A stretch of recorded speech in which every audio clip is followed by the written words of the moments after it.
The best way I can describe the Garden of Words is a rabbit painting himself as a lion.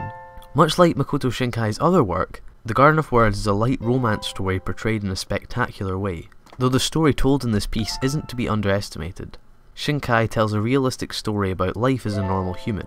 The story seems very real and relatable, but he makes sure to maintain a level of fantasy. It is overall a romance story, but it touches on several other themes that play a big part. The seasons, another Shinkai reoccurrence, play a big part in the telling of the story. While also providing visual satisfaction, the rain links up all the elements of the story. The seasons control the events, emotions and atmosphere of the story, almost taking the part as the third main character.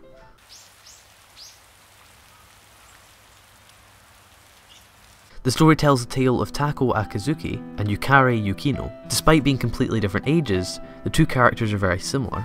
Tako tends to skip school a lot, and Yukari likes to skip work.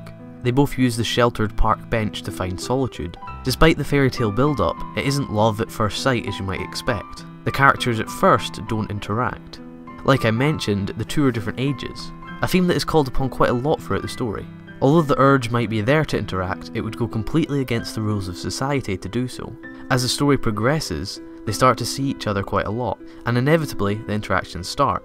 Of course, age is always a barrier in the story, but I have to give credit to Shinkai for maturely addressing the issue of age in relation to love, and for not involving lollies, something that's very rare when addressing age in anime.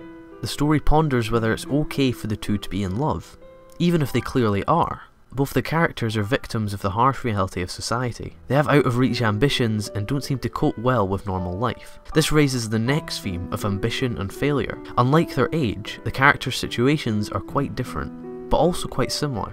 Both have rather large ambitions of living a great life, like all of us, but they're held down by life. On one hand we have Tako, young, ambitious, with many years ahead of him to have a go at his dreams. On the other hand, we have Yukari, who had similar ambitions, but having lived longer has met the harsh realities of life, and it hasn't gone down too well. Shinkai asks the question, although the characters are on two ends of a scale, are they really that different?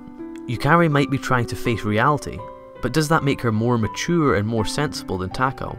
Again, it confuses us by saying our ambitions are too ambitious and will only lead to failure, but also tells us that if we don't follow our ambitions, we'll end up like Yukari, unhappy and full of regret.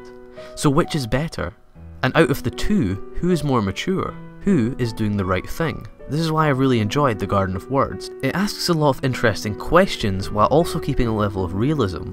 It's very easy to relate to the characters. I'm sure a lot of people watching this probably saw themselves in either of the characters. Though very deep and well written, the story just didn't have enough weight to really stand out. And most of the story wasn't incredibly memorable. Of course, this wasn't helped by the outstanding visuals, pushing the story to the side.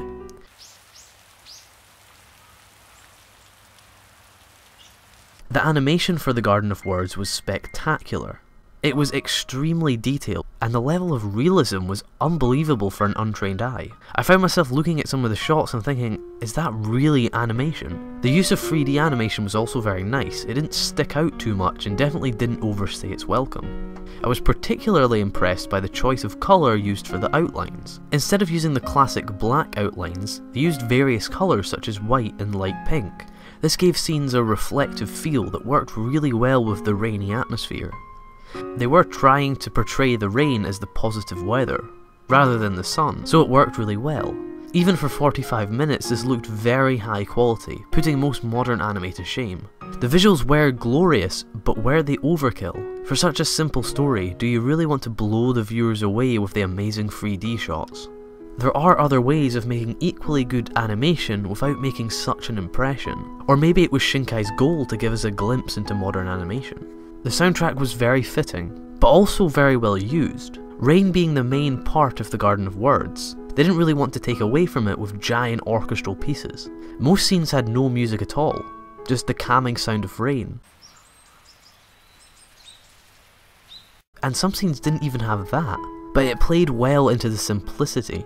When they did use music, it sounded really, really good.